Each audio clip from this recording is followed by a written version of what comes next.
ஆதவ் அர்ஜுனாவை கட்சிக்குள்ளே விடவே கூடாது, அவர் உள்ளே வந்துட்டார்னா நம்மளோட இடம் பறிப்போயிடும் அப்படிங்கிற அளவுக்கு ஒருத்தர் யோசிக்க ஆரம்பிச்சிட்டாரு.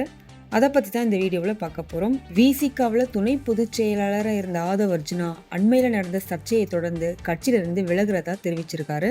அவர் அடுத்ததா விஜயோட தமிழக வெற்றி கழகத்துல தான் இணைய போறாரு அப்படிங்கிற ஒரு தகவல்கள் பரவிட்டு இருந்த நிலையில இது குறித்த கேள்விக்கு அவரே தெளிவா பதிலும் கொடுத்துட்டாரு.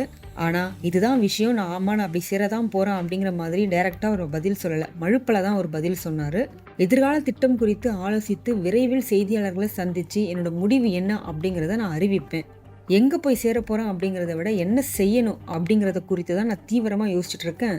அதனால விரைவில் உங்களை சந்திக்கிறேன் அப்படின்னு ஆதவ் அர்ஜுனா அந்த பேட்டியில சொல்லியிருக்காரு. விஜய் பங்கேற்ற அந்த மேடை தான் ஆதவ் அர்ஜுனா விசிகாவில இருந்து விலகிறதுக்கான காரணம் அப்படிங்கறதால அவர் கண்டிப்பா தமிழக வெற்றி கழகத்துல இணையவே அதிக வாய்ப்பு இருக்கிறதா சொல்லிட்டு இருக்காங்க. ஆதவ் அர்ஜுனா எந்த கட்சியில சேருவாரு, அவரது அடுத்த கட்ட திட்டம் என்ன, ஆதவ் அர்ஜுனாவை விஜய் சேர்த்துக் கொள்வாரா அப்படிங்கிற சில கேள்விகள் தான் இப்போ அரசியல் களத்துல பெரிய விவாதமா மாறிட்டு வருது.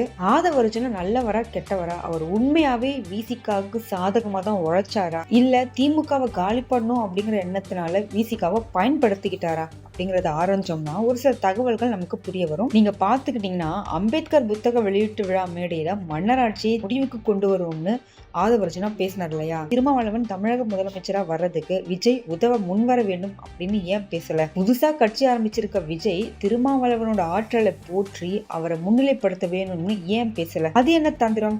அந்த இடத்துல கூட இவங்க தான் விசிகா அவங்க கொண்டு போகணும்னு பாக்குறாங்களே தவிர அவங்கள இந்த பக்கம் கொண்டு வரணும்னு ஆதவ் அர்ஜுனா நினைக்கல. உண்மையிலே நிஜ முதலமைச்சரா இருக்கிற ஸ்டாலினை விட்டுட்டு வீட்டுக்குள்ளே உட்காந்து முதல்வர் கனவு கண்டுகிட்டு போன மாசம் கட்சி ஆரம்பிச்ச விஜயிடம் திருமாவளவன் போகணும்னு நினைக்கிறது எவ்வளவு அர்த்தமில்லாத ஒரு பேச்சா இருக்கும்.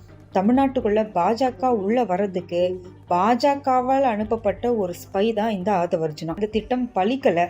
மற்றபடிக்கு விசிகாவுக்கு ஆதவ் அர்ஜுனாவால் எந்த பலனும் இல்லை. திருமாவளவன் அப்படிங்கிற அந்த ஒத்த செங்கலை உருவிட்டா திமுகவோட கூட்டணி கட்டணமே சரிஞ்சிரும் அப்படின்னு எதிர்கட்சிகள் குறிப்பா பாஜக திட்டம் போட்டுதான் ஆதவ் அர்ஜுனாவை விசிகா கூட அனுப்பிச்சிருக்காங்க. திமுக கூட்டணியோட அந்த வரலாற்று பிழை தான் எடப்பாடி பழனிசாமி முதல்வர் ஆகிறதுக்கும் அவர் மூலம் பாஜக கொள்ளைப்புற ஆட்சி செய்து வாக்கு வங்கியை உயர்த்தி காட்டியதும் நடந்தது போல இன்னொரு வரலாற்று பிழை நடந்துடக்கூடாது அப்படிங்கிறதுல திருமாவளவன் உறுதியா இருக்காரு. அது மட்டும் இல்லாம ஆதவ் அர்ஜுனா விசிகாவை திமுக கூட்டணியிலும் இணைக்க முயற்சித்து இருக்காரு. ஆட்சியில் பங்கு அதிகாரத்திலும் பங்கு அப்படிங்கறத அதிமுகவும் ஏற்கலையே. செல்லூர் ராஜு ஆட்சியில் பங்கு அதிகாரத்திலும் பங்கு அப்படிங்கிறது தமிழ்நாட்டில் சாத்தியமே இல்லை அப்படின்னு சொல்லிட்டாரு. அதிமுகவும் அந்த நிலைப்பாடு பத்தி ஏன் ஆதவ் அர்ஜுனா பேசல, ஏன் ஒரு விமர்சனம் கூட இது வரைக்கும் முன்வைக்கல? திமுக என்ன சொல்லுதோ அதே தான் அதிமுகவும் சொல்லுது. கடந்த காலங்கள்ல அதிமுகவுக்கு முக்குளத்தோர் கட்சி அப்படிங்கிறது இருந்தது. இப்போ கவுண்டர் கட்சி என்ற நிலைக்கு திசை மாறிட்டு முழுக்க முழுக்க இடைநிலை சாதி ஆதிக்கம் கொண்ட கட்சியாக மாறிவிட்ட அதிமுகவிடம் பட்டியலின மக்களுக்காக போராடும் திருமாவளவனுக்கு என்ன வேலை? அவரை ஏன் அதிமுக கூட்டணிக்கு கொண்டு போய் சேர்க்கணும்னு ஆதவ் முயற்சி பண்ணாரு. அதிமுகவோட பொதுச் செயலாளர் எடப்பாடி பழனிசாமி திருமாவளவனோட கொள்கை கோட்பாடுகளை ஏத்துப்பாரா?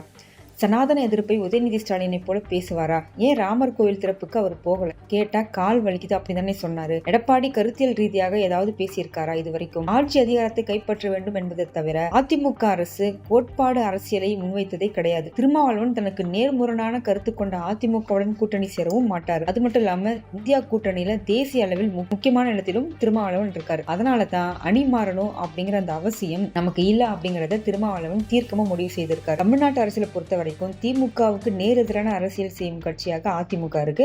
இப்போ விஜய் இருக்கார். இந்த ரெண்டு பேர்ல ஒருத்தரை தான் ஆதவ் அர்ஜுனா ஏத்துக்கணும். ஆட்சி அதிபரோட மருமகன் என்பதை கழித்து விட்டார். ஆதவ் அர்ஜுனா கிட்ட ஒண்ணுமே கிடையாது. திருமாவளவனுக்கு ஆதவ் அர்ஜுனா செய்தது பச்சை துரோகம். அவரோட துரோகத்துக்கு அப்புறமும் பெரிய அரசியல் கட்சிகள் ஆதவ் அர்ஜுனாவை ஏற்றுக்கொள்ளுமான்னு கேட்டா அதுல ஒரு சந்தேகம் இருக்குதான். சூழ்ச்சி அரசியல் செய்து திருமாவளவனே சிக்க வைக்க பார்த்த ஒருத்தரை அரசியலுக்குள்ள விட்டா ஆட்டத்தை களைச்சிட்டு போயிடுவாருன்னு நிச்சயமா விஜய்க்கு ஒரு பயம் இருக்கும்.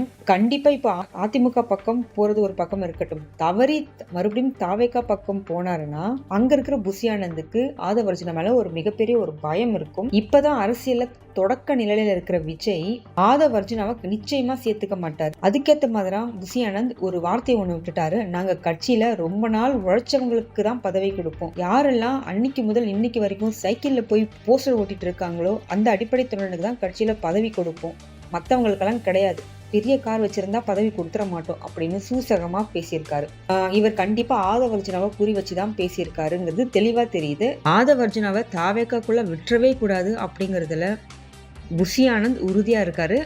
ஒருவேளை வந்தா தான் இடத்த காலி பண்ணிடுவாரோ அப்படிங்கிற ஒரு பயம் இருக்கும். அதே மாதிரி கட்சிக்குள்ள வந்தா விசிகாவுல பண்ண மாரி இங்கேயும் பண்ணிருவாரோ அப்படிங்கிற ஒரு பயம் விஜய்க்கும் இருக்கும்.